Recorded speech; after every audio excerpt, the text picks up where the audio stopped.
假若他日我问分天古国，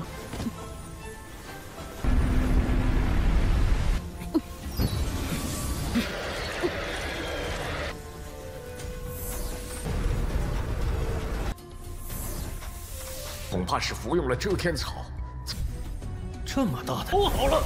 这蒙别起之时，这太过强，可以设计诱他。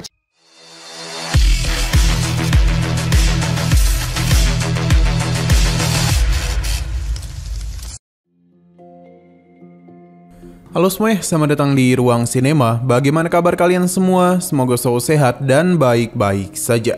Sesuai jadwal, jadi pada hari ini kita akan kembali melanjutkan series Donghua Phyllis Battle Spirit episode terbaru. Yang mana ini adalah episode yang ke-141. Bagi yang mau bergabung dengan series ini, kita sudah sediakan playlistnya. Jadi kalian bisa mudah mencari di mana episode awal dari series ini. Sebelum kita mulai episode terbarunya, kita akan melihat dulu apa saja yang terjadi pada episode sebelumnya. Tepatnya pada episode 140. Kemarin Sinan telah mengeluarkan roh Phoenix dan juga Xuanwu, yang mana itu seketika saja membuat semua orang terkejut. Pasalnya kedua roh yang telah lama menghilang kini kembali bangkit. Sedangkan Harimau Putih sendiri mengakui kalau ia hanya memanfaatkan Di Fengyun saja. Ia memberikan ancaman kepada semua orang agar bisa menyerahkan harta itu kepadanya. Karena jika tidak, Di Fengyun akan mati. Berhubung tidak ada yang bertindak, maka dia pun memilih untuk melukai Di Fengyun. Zhou Bihua segera memberikan pertolongan, meskipun hal itu membahayakan tubuhnya. Melihat hal ini membuat Di Fengyun merasa sedih. Sedangkan Harimau Putih malah masuk ke dalam tubuh Sinan, yang seketika saja dia menjadi anak kucing di hadapan gadis harta. Setelah pertarungan ini usai, Sinan hanya dapat memberikan nasihat saja kepada Di Fengyun. Ia juga berharap agar dia ini bisa sadar betapa Zhao mencintainya. Sekarang kita akan melanjutkan episode terbarunya. 3 hari setelah kejadian sebelumnya, Sinan diberitahu kalau Tuan Wan dan juga Tuan Duwei telah menunggu dirinya di Tianjin. Sinan paham dan dirinya akan mempersilakan mereka untuk menemuinya. Tetua ini setelah bangga dengan banyaknya status yang sekarang dimiliki oleh Sinan. Bahkan sekarang cukup sulit baginya untuk menemui Sinan. Bahkan beberapa janji juga harus dirinya batalkan demi bisa bertemu dengannya. Sinan meminta maaf karena ia sibuk beberapa hari ini. Dia pun bertanya kepada Tetua Wang apakah persiapannya sudah selesai. Wang menjelaskan kalau Zhou Bihua tengah mengasingkan diri, yang mana kini Di Fengyun lah yang akan mengambil alih misi menyelesaikan formasi agung penutup langit. Di Fengyun telah banyak berubah dan kini dia hanya tinggal menunggu hukuman yang diberikan. Sinan berpindah ke sisi tengah istana di mana semua orang tengah berkumpul. Sinan juga datang kemari yang mana ia telah memanggil Putri Huang sebagai yang mulia. Pasalnya dialah yang kedepannya akan menjadi pewaris selanjutnya. Putri Huang meminta Sinan untuk tidak bercanda dulu, karena dia masih belum yakin apakah Sinan bisa memberikan dirinya roh kesengsaraan surgawi. Sinan memintanya untuk tidak khawatir. Kaisar telah berhasil menyelesaikan susunan formasi, dan sekarang mereka hanya perlu melakukan tahap selanjutnya. Putri Huang setelah berterima kasih kepada Sinan karena terus memberikannya bantuan. Bahkan ia sampai bingung bagaimana cara untuk membalas kebaikannya. Huang berjanji jika suatu hari nanti ia mencapai puncak, maka apapun yang terjadi dia akan selalu mendukung Xingnan. Begitu pula dengan kekaisaran kuno yang akan selalu berada di sisinya. Sinan dan Huang berdiri tepat di atas formasi.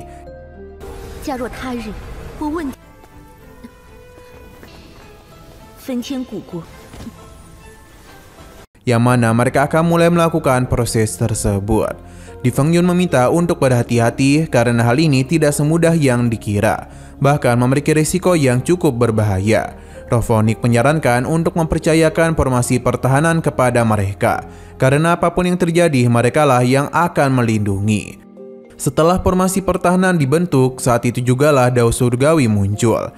Martial Spirit mencoba untuk menutupi hal itu, namun seketika saja hancur.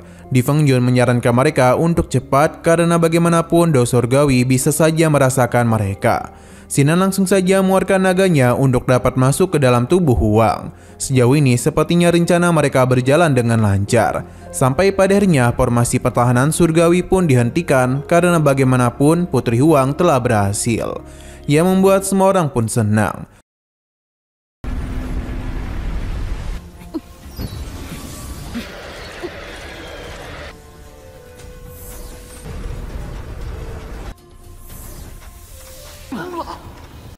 Sedangkan di sisi lain, Luan datang untuk memberikan draft daftar terbaru kepada pemimpin aliansi mereka. Daftar ini merupakan dari Liga Gengsinglong. Melihat nama Duansing atau Sinan membuat pemimpin aliansi merasa kesal, karena seharusnya ia tidaklah boleh dimasukkan ke dalam daftar. Namun Luang merasa ini tidaklah salah. Pasalnya Sinan memiliki perkembangan yang pesat. Bahkan reputasinya menyebar ke seluruh penjuru dinasti Zhou Timur. Jadi karena itulah Luan berani memasukkannya ke dalam daftar.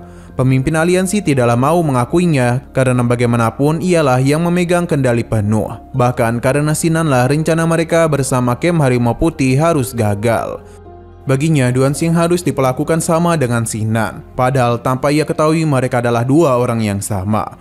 Pemimpin ini juga penasaran di manakah Sinan berada. Karena sudah cukup lama mereka tidak menemukan satupun petunjuk mengenai keberadaannya. Tetua ini meminta maaf pasalnya setelah Sinan mengambil rumput penutup langit, keberadaannya sangatlah sulit ditemukan. Pemimpin aliansi sangatlah kesal karena bagaimanapun mereka harus mendapatkan semua harta yang Sinan miliki. Karena dan begitulah mereka masihlah memiliki kesempatan untuk berhubungan dengan Song Guanan. Pemimpin aliansi menyalahkan semua ini kepada tetuanya, bahkan itu berniat untuk menghukumnya. Namun tetua ini berhasil menenangkannya pasalnya ia memiliki sebuah keyakinan kalau Duansing merupakan Sinan. Karena kemunculannya itu bertepatan dengan hilangnya Sinan, maka karena itulah tetua ini selalu berpikir ada yang salah di antara mereka. Hanya saja saat ini Sinan telah menjadi pemimpin Yingyong dari Feng Tianggou. Mereka memang sulit untuk bisa mendekatinya. Tapi jika mereka bisa memaksanya untuk bergabung dengan aliansi pedagang, maka dia pasti dapat menjabat sebagai tetua tertinggi. Dengan bergabungnya ia kemari, maka bukanlah tidak mungkin untuk mereka melakukan penyelidikan lebih dalam.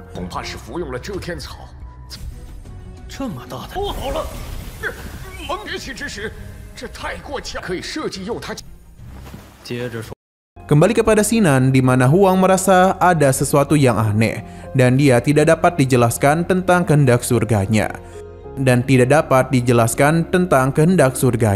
Ini semua masihlah belum dapat dipahami oleh Huang. Sinan mengajarkan hal itu karena dia juga bisa merasakan hal yang sama. Tapi dia itu memiliki sebuah firasat kalau dalam waktu dekat dia akan mencari tahu tentang penyebab semua kejadian itu. Huang paham dan dia sangatlah senang karena Sinan bisa membantunya untuk mengubah takdir. Setelah berhasil mewarisi martial spirit milik mendiang kaisar terdahulu, aura besar juga telah diterima oleh Huang. Ia pun memberikan sebuah gelang kepada Sinan karena dia yakin ini dapat berguna untuk membantunya. Melihat gelang itu seketika saja mengejutkan gadis harta. Sepertinya ini adalah gelang dunia Dewa Merah. Sebenarnya Huang tidak ingat kapan dirinya mendapatkan hal itu.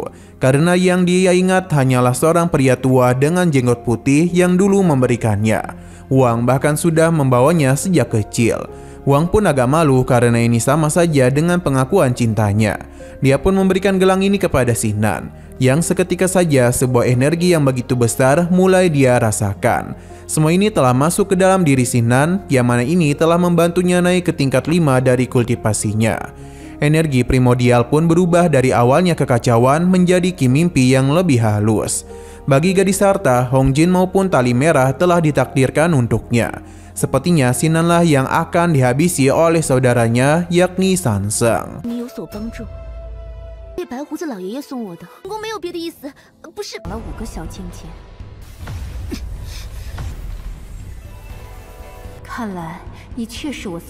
Nah, sayang sekali lagi seru-serunya, episodenya pun harus bersambung dulu. Oke, sekian dulu pada video kali ini. Untuk video selanjutnya akan segera hadir. Jadi bagi kalian yang ingin mengikuti series ini, langsung saja klik subscribe dan aktifkan loncengnya. Terima kasih yang sudah menonton video sampai habis. Jika kalian suka pada video ini, klik like dan share ke teman-teman kalian tentang channel ini.